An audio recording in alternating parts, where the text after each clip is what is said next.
मैं तरुण पवार आप सभी का स्वागत करता हूं ब्रेन ट्री इन्फोटेक के ऑनलाइन लर्निंग प्लेटफॉर्म पर। तो हम कर रहे थे हिमाचल की अर्थव्यवस्था का लेक्चर, जो आपका सब टॉपिक है वो आपका उद्योग रहने वाला है। लेक्चर 2 है हमारा, ठीक है। तो आपके सामने कुछ उद्योगों के प्रकार लिखे हुए हैं, उद्योगों को वर्गीकरण किया हुआ है, किस प्रकार किया हुआ उसके बारे में कुछ पॉइंट्स लिखे हुए हैं। उसके बाद हम आगे पढ़ेंगे जो उद्योग है हिमाचल में कहाँ पर कौन सा इंपॉर्टेंट उद्योग रहने वाला है एग्जाम के पॉइंट ऑफ व्यू से।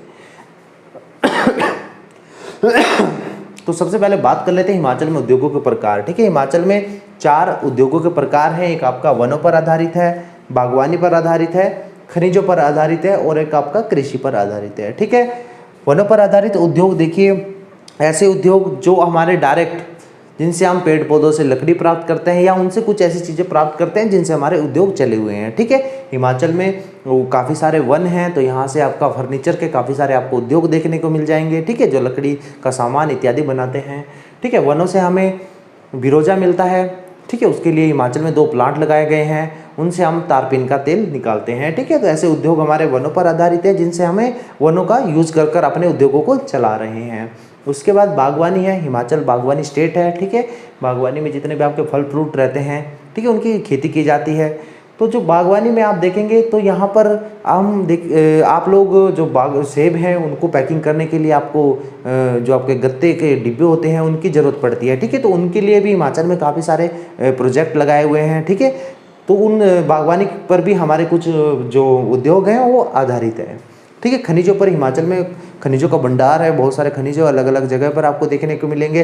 तो उन खनिजों का दोहन करने के लिए भी बहुत सारे आपको वहीं पर आपको देखने को उद्योग, छोटे छोटे उद्योग देखने को मिल जाएंगे, ठीक है। कुछ बड़े उद्योग भी हैं, तो इस चीज़ का भी आपने याद रखना। कृषि पर आधारित, कृषि पर तो लगभग हर एक स्टेट में हर एक जगह पर आधारित उद्योग वो रहते ही हैं, ठीक है। तो आगे बात कर लेते हैं उद्योगों का वर्गीकरण, ठीक है। हिमाचल में 4 उद्योगों के वर्गीकरण किया, 4 प्रकार से उद्योगों का वर्गीकृत किया गया है, ठीक है। वर्गीकृत आप लोगों को मैं बता देता हूँ यहाँ पर पैसों के मामले में क्या हुआ है, ठीक है। जो रेंज रखी हुई है कि कहाँ से कहाँ तक आपके कौन से रेंज के पैसे उद्योग चलेंगे, ठीक है। जैसे आपके सूक्ष्म उद्योग हैं तो इसकी जो उद्योगों में जो लागत क्षमता है या आप कहिए कि कितने पैसों का है, तो ये आपका देखिए 10 लाख से लेकर 25 लाख का जो इन्वेस्टमेंट है अगर आप करते हो तो आपको सूक्ष्म जो आपके माइक्रो जो आपके उद्योग हैं उनकी श्रेणी में रखा जाएगा, ठीक है। उसके बाद है आपका लघु उद्योग जो आपका है वो आपका 25 लाख से लेकर 5 करोड़ तक का है, ठीक है। जो लघु उद्योग है जो आपका एक वर्गीकृत है, जो वर्ग है उसमें 25 करोड़ से लेकर 5 करोड़ तक के जो उद्योग आते हैं वो आपके लघु में आते हैं। उसके बाद मध्यम की बात कर लेते हैं, 5 करोड़ से 10 करोड़ के बीच जिन उद्योगों के ऊपर आप इन्वेस्टमेंट करते हैं वो आपके मध्यम उद्योग में आएंगे। हिमाचल का मैं बात कर रहा हूँ यहाँ पर, ठीक है। बड़े उद्योग 10 करोड़ से ऊपर के जो भी लागत वाले उद्योग हैं वो आपके बड़े उद्योग आएंगे, ठीक है। तो यहाँ पर आपने याद रखना है बड़े उद्योग जो सबसे अधिक हैं हिमाचल में, बड़े उद्योग आपने याद रखना है वो सोलन में है। जो सर्वाधिक जो आपके बड़े उद्योग हैं वो आपके सोलन में है, ठीक है। और अब यहाँ पर छोटे उद्योगों की बात कर लेते हैं जो क्वेश्चन एग्जाम में देखने को मिलता है। तो सर्वाधिक छोटे जो आपके उद्योग हैं कांगड़ा में है, ठीक है। तो आपने याद रखना है सर्वाधिक छोटे उद्योग कांगड़ा में है, ठीक है। और आप देखें सबसे कम उद्योग अगर जिले वाइज बात करें, कम उद्योगों की बात करें तो आपको लाहौल स्पीति में देखने को मिलेंगे, ठीक है। यहाँ पर सबसे कम आपको छोटे उद्योग देखने को मिलेंगे, ठीक है। अब हम बात कर लेते हैं आगे जो हिमाचल में इम्पोर्टेंट जो आपके कारखाने हैं, उद्योग है, कहाँ कहाँ हैं और उनका क्या क्या उपयोग है, वो वहाँ से क्या क्या चीज़ें हमें मिलती हैं, वो सारी चीज़ें देखेंगे, ठीक है। अब बात कर लेते हैं हिमाचल में सीमेंट उद्योग से रिलेटेड कौन कौन से इंपॉर्टेंट कारखाने हैं, ठीक है। ठीक है, तो हिमाचल में 3 बड़े सीमेंट उद्योग हैं, आप लोग देख लीजिए। एक तो आपका पड़ता है राजबन, इस सिरमौर में पड़ता है आपका। यहाँ पर जो भारत सरकार का जो प्लांट है यहाँ पर CCI है, cement corporation of India, CCI, ठीक है। 1980 में ये स्थापित किया गया था। काफ़ी बड़ा प्लांट है जो यहाँ से आपको सीमेंट मिलता है, ठीक है। उसके बाद आगे बात कर लेते हैं जो यहाँ पर सेकंड है आपका ACC प्लांट है, ACC सीमेंट का प्लांट है आपका बरमाणा में, और ये बरमाणा आपका बिलासपुर में पड़ता है। 1984 में ये प्लांट आपका स्थापित किया गया था, ठीक है। जो आपका तीसरा प्लांट है देख लीजिए आपका अंबुजा सीमेंट का है, ठीक है। ये आपको सोलन के दाड़ला घाट में देखने को मिलेगा, ठीक है। 95 में ये एस्टेब्लिश किया गया था। ठीक है, तो आपके हिमाचल में 3 बड़े उद्योग हैं। एक तो आपका 1980 में CCI बना था, 1984 में आपका बरमांडा बिलासपुर में, और 1995 में आपका दाड़लाघाट सोलन में आपका अंबुजा सीमेंट का प्लांट लगाया गया था। ठीक है, उसके बाद आगे देख लेते हैं आपका बंदूक उद्योग भी काफ़ी इंपॉर्टेंट है। हिमाचल में 2 जगह बंदूक उद्योग हैं। ठीक है, जिसको हिमाचल सरकार देख रही है। ठीक है, एक तो आपका नाहन में पड़ता है, नाहन सिरमौर में। ठीक है, एक आपका मंडी में पड़ता है। ठीक है, मंडी में आपका, ठीक है, सुंदरनगर के पास पड़ता है। तो आपने याद रखना है हिमाचल में 2 बंदूक उद्योग हैं।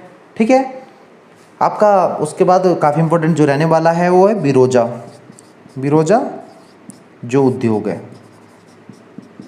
ठीक है, बिरोजा उद्योग भी हिमाचल में 2 ही हैं। ठीक है, बिरोजा आप लोगों को पता है तारपीन के तेल से निकलता है। ठीक है, तारपीन का तेल हमें कहाँ से प्राप्त होता है? जो चीड़ के वृक्ष होते हैं। ठीक है, यहाँ से आपको तारपीन का तेल प्राप्त होता है, और हिमाचल में जो सबसे अधिक है वो चीड़ के पेड़ ही मिलते हैं। ठीक है, जो बिरोजा है उद्योग है आपका, एक तो आपका रघुनाथपुरा है जो बिलासपुर में पड़ता है। ठीक है, एक आपका नाहन है, नाहन में भी आपका तारपीन का है, सिरमौर में पड़ता है। ठीक है, तो नाहन से रिलेटेड काफ़ी क्वेश्चन आ रहे हैं, तो आप लोगों ने याद रखना है। ठीक है, एक तो आपका बंदूक उद्योग है नाहन में, दूसरा आपका तारपीन का उद्योग है जो नाहन में है। ठीक है, यहाँ पर आगे बात कर लेते हैं उर्वरक उद्योग की बात कर लेते हैं, ये काफ़ी इंपॉर्टेंट है। ठीक है, हिमाचल का सबसे बड़ा उद्योग, उर्वरक उद्योग सबसे बड़ा जो है वो मझोली में है। ठीक है, मझोली आपका सोलन में पड़ता है, ये आपने याद रखना है। ठीक है, तो सोलन में ही सबसे ज़्यादा बड़े उद्योग भी हैं हिमाचल के। आगे बात कर लेते हैं हिमाचल में थर्मामीटर और माइक्रोस्कोप। ठीक है, पांवटा साहिब में, सिरमौर का औद्योगिक शहर, और परमाणु सोलन का औद्योगिक शहर। ठीक है, सिरमौर में पड़ता है पांवटा साहिब, परमाणु आपका सोलन में पड़ता है, परमाणु में बनाए जाते हैं। ठीक है, जो थर्मामीटर और माइक्रोस्कोप है वो पांवटा साहिब और परमाणु में बनाए जाते हैं। पांवटा साहिब सिरमौर में पड़ता है आपका, और परमाणु सोलन में पड़ता है। ठीक है, इसके अलावा आपका सोलन में मिल जाएगा आपको मोहन मेकिंग ब्रूअरी। ठीक है, ये सोलन में आपका 1955 में एस्टेब्लिशमेंट किया था। तो ये आपका यहाँ पर वाइन बनाई जाती है। ठीक है, शराब बनाई जाती है, तो आपने ये भी याद रखना है। उसके बाद उसके अलावा हिमाचल का जो फल प्रसंस्करण जो उद्योग है वो आपका परमाणु है। ठीक है, तो काफ़ी इम्पोर्टेंट है। आपका महत्वपुर जो ऊना का काफ़ी बड़ा औद्योगिक शहर है, वहाँ पर आपको शराब बनाने के कारखाने मिलेंगे। तो हिमाचल का शराब का औद्योगिक शहर महत्वपुर में मिल जाएगा, ऊना में पड़ता है। ठीक है, महत्वपुर आपका ऊना का सबसे बड़ा औद्योगिक शहर भी है महत्वपुर। तो महत्वपुर से काफ़ी क्वेश्चन देखने को मिल जाते हैं, तो आप लोगों ने अब इसको अपने पास नोट करना है। ठीक है, आगे चलते हैं। तो हिमाचल में बात कर लेते हैं तो इम्पोर्टेंट जो कॉर्पोरेशंस हैं हिमाचल की, उसके बारे में हम बात कर लेंगे कि कैसे, कौन सी और कब बनी थी। यहाँ पर काफ़ी इंपॉर्टेंट जो रहने वाला है हिमाचल में, देखिए एक संस्था है हिमाचल प्रदेश, जो आपका कॉर्पोरेशन है, जो हिमाचल की कॉर्पोरेशन है, Himachal Pradesh general industry corporation limited. ठीक है, हिमाचल प्रदेश जनरल इंडस्ट्री, ठीक है, कॉर्पोरेशन लिमिटेड, ये 1988 में इसकी स्थापना की गई थी। उसके बाद है वुलफेड आपका 1988 में स्थापना की गई थी। ठीक है, उसके बाद आपका HPMC है हिमाचल प्रदेश हॉर्टिकल्चर, ठीक है, produce marketing and processing limited corporation. ठीक है, कॉरपोरेशन लिमिटेड आपकी 1974 में स्थापना हुई थी। ठीक है, आपका पता है फल प्रसंस्करण जो आपका उद्योग है वो आपका परमाणु में है, ये भी आपने याद रखना है। हिमबुनकर 1984 में स्थापना की गई थी। ठीक है, उसके बाद है Himachal Pradesh state electronic development corporation, Himachal Pradesh state electronic development corporation, ठीक है, लिमिटेड आपका 1984 में बना था, ये भी आपने याद रखना है।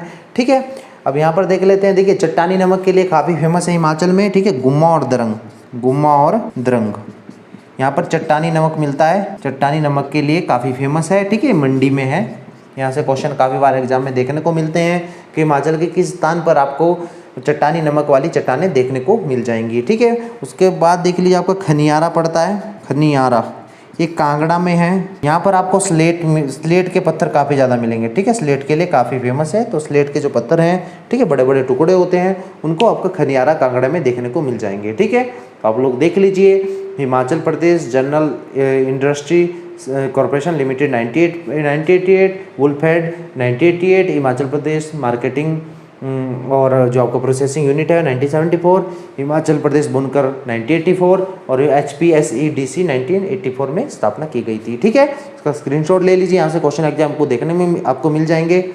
ठीक है, आगे चलते हैं। अब बात कर लेते हैं हिमाचल में खनिज संपदा कहाँ कहाँ पर आपको मिल जाएगी। ठीक है, जो खनिज संपदा है, ठीक है, जो हमें अर्थ से प्राप्त होता है, जिसका हम उपयोग कर कर अलग अलग धातुओं के रूप में, अलग अलग चीज़ों के रूप में उपयोग करते हैं, वो खनिज है। ठीक है, काफ़ी सारा मिक्सचर होता है एक प्रकार से खनिज, काफ़ी सारी धातुएं, काफ़ी सारी चीज़ें मिली हुई होती है, उसको सफाई कर कर फिर उसका उपयोग किया जाता है।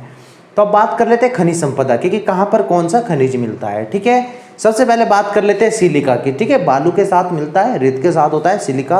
ठीक है, धातु के रूप में उपयोग करते हैं। ये ऊना और बिलासपुर के खड्डों में सबसे ज़्यादा आपको देखने को मिल जाएंगे। वैसे तो सिलिका काफ़ी सारी जगहों पर हिमाचल में आपको देखने को मिल जाएगा, लेकिन जो मुख्य जो जगह है वो ऊना और बिलासपुर की पहाड़ियाँ या खड्ड आपको देखने को मिलेंगे। उसके बाद है स्लेट है। स्लेट आपको अभी थोड़ी देर पहले बताया था, कांगड़ा में सबसे ज़्यादा मिलती है, चंबा में भी है स्लेट की कुछ खाने, और मंडी में भी है। ठीक है, कांगड़ा का खनियारा आपने याद रखना है, बड़ा फेमस है आपका स्लेट के लिए, और यहाँ से क्वेश्चन पूछा जाता है कि कांगड़ा का खनियारा किसके लिए प्रसिद्ध है या किसके लिए फेमस है, तो आपने याद रखना है स्लेट के लिए। ठीक है, यहाँ पर बड़ी मात्रा में स्लेट पत्थर के टुकड़े, बड़े बड़े टुकड़े होते हैं, उनको वो देखने को मिल जाते हैं। ठीक है, पहाड़ी इलाकों में उन पत्थरों का उपयोग छतों को बनाने के लिए भी किया जाता है। ठीक है, जो पहाड़ में घर होते हैं वो छतों के ऊपर उन स्लेटों को भी लगाया जाता है। प्राकृतिक गैस देखिए, आपके ज्वालाजी और स्वारघाट जो आपका बिलासपुर में है, और आपका ज्वालाजी कांगड़ा में है। एक जगह और भी आपके दियोटसिद्ध जो हमीरपुर में है, यहाँ पर भी आपको जो नेचुरल गैस है वो देखने को मिल जाएगी। ठीक है, जो ज्वालाजी में जो नेचुरल गैस है उसको निकालने का काम ONGC कर रहा है। ठीक है, oil and natural gas corporation of India कर रहा है। ठीक है, तो आपने ये भी याद रखना है। स्वारघाट बिलासपुर में है, हमीरपुर में आपका दियोटसिद्ध है, वहाँ पर भी आपको कुछ जो नेचुरल गैस है वो देखने को मिलती है। उसके बाद है रेडियोधर्मिता के लिए पार्वती घाटी सबसे फेमस है। ठीक है, यूरेनियम के लिए पार्वती घाटी जो आपकी कुल्लू में है वो काफ़ी फेमस है, यहाँ पर आपको बड़े बड़े भंडार इनके देखने को मिल जाते हैं। उसके बाद है खनिज तेल की बात कर लेते हैं, तो कलथ में है, ये आपका कुल्लू में पड़ता है। जो पार्वती घाटी आपकी कुल्लू में है, ठीक है, आपने याद रखना है। जो आपका कलथ है ये भी आपका कुल्लू में है। ठीक है, तो यहाँ पर भी आपको बड़े बड़े खनिज के जो भंडार है वो देखने को मिल जाएंगे। ठीक है, अभी काफ़ी टाइम हो गया है जो यहाँ पर आपको अब तेल के जो उद्योग है वो देखने को मिल जाएंगे हिमाचल में। ठीक है, चट्टानी नमक अभी थोड़ी देर पहले आपको बताया था, गुम्मा और दरंग में आपको देखने को मिलेगी, जो मंडी में पड़ता है।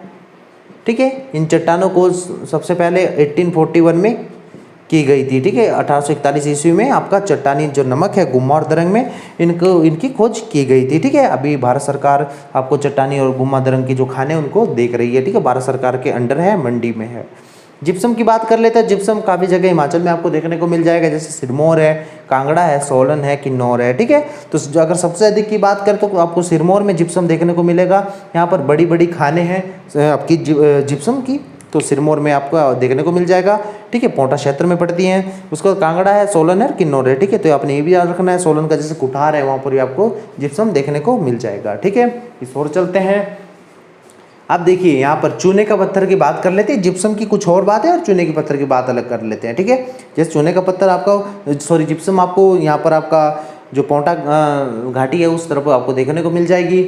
और चूने के पत्थर की बात करें तो सिरमौर में ही आपको बड़ी मात्रा में मिलेगा। ठीक है, पोंटा घाटी में भी है, लेकिन जो अधिक मात्रा में आपका जैसे आपका राजगढ़ वाला एरिया है, ठीक है, नौराधार वाला एरिया है, तो उस साइड आपको सिरमौर में भी काफ़ी सारी चूने की जो चूने के जो भंडार हैं वो देखने को मिल जाएंगे। ठीक है, तो चूने के भंडार के बाद में बात कर लेते हैं। जो चूने का पत्थर है सिरमौर में, बिलासपुर में, सोलन, कांगड़ा। ठीक है, बिलासपुर कप के बरमाणा में चूने के पत्थर आपको देखने को मिल जाएंगे। ठीक है, सोलन में भी है, कांगड़ा में भी है, तो काफ़ी सारी मात्रा में यहाँ पर जिप्सम चूने का भंडार हिमाचल में है। चांदी की बात करें तो चांदी आपको देख लीजिए, चांदी चारगाह पड़ता है, किन्नौर में जगह है। ठीक है, तो चांदी जो आपकी है वो चारगाह किन्नौर में, यहाँ पर कुछ कण मिले थे। ठीक है, ऐसी बड़ी मात्रा में कुछ नहीं मिला है, केवल कण थोड़ी मात्रा में मिले थे। ठीक है, तो उसी के बेस पे यहाँ पर एग्जाम में क्वेश्चन पूछने को मिल जाते हैं कि चारगाह जो है वो किस लिए प्रसिद्ध है, या चांदी के कण हिमाचल के किस स्थान पर मिले थे। ठीक है, रूपी घाटी जो कुल्लू वाली है वो भी चांदी के लिए काफ़ी फेमस है। ठीक है, उसके अलावा बात कर लेते हैं यहाँ पर तो अगर सोने की बात करें कि हिमाचल की किस नदी में सोना पाया जाता है, तो आपने याद रखना है चिनाब नदी में। चिनाब नदी में कुछ सोने के कण मिले थे, ठीक है। तो चांदी की बात करें तो चारगा किन्नौर। अगर सोने की बात करें किस नदी में मिला था, तो कुछ कण चिनाब नदी में सोने के मिले थे। जो सोना है, ठीक है, आभूषणों के लिए प्रयोग होता है, उसके कुछ कण आपको चिनाब नदी में मिले थे, ठीक है। चिनाब नदी आपकी बारालाचा दर्रा है, लाहौल स्पीति में, वहाँ से उद्गम होती है, ठीक है। पाइराइट की बात कर लेते हैं। पाइराइट किन्नौर में मिलता है और शिमला में भी, ये भी काफ़ी इंपॉर्टेंट है। तो पाइराइट आपने याद रखना है। शिमला के तारा देवी के आसपास भी आपको पाइराइट के भंडार देखने को मिल जाएंगे। अभ्रंग की बात कर लेते हैं। ज्वालाजी लाहौल स्पीति और किन्नौर, ठीक है। ज्वालाजी मैं आपको दोबारा बता देता हूँ, कांगड़ा में है। यहाँ पर आपका जो नेचुरल गैस है, प्राकृतिक गैस के भंडार भी देखने को मिले हैं, ठीक है। तो अभ्रंग आपका हो गया ज्वालाजी, लाहौल स्पीति और किन्नौर। उसके बाद कोबाल्ट की बात कर लेते हैं। कोबाल्ट आपका सोलन में है। सोलन में काफ़ी सारी मात्रा में कोबाल्ट को देखने को मिला है, कोबाल्ट के भंडार मिले हैं, ठीक है। आप लोग इसका स्क्रीनशॉट ले सकते हैं। तो हमने इस लेक्चर में, जो आपका लेक्चर था, इसमें खनिज संपदा और हिमाचल के जो उद्योग है उनसे रिलेटेड काफ़ी सारे क्वेश्चंस, काफ़ी सारे टॉपिक्स जो इंपॉर्टेंट रहने वाले एग्जाम के लिए, वो कवर कर लिए हैं, ठीक है। इस लेक्चर में इतना ही। धन्यवाद।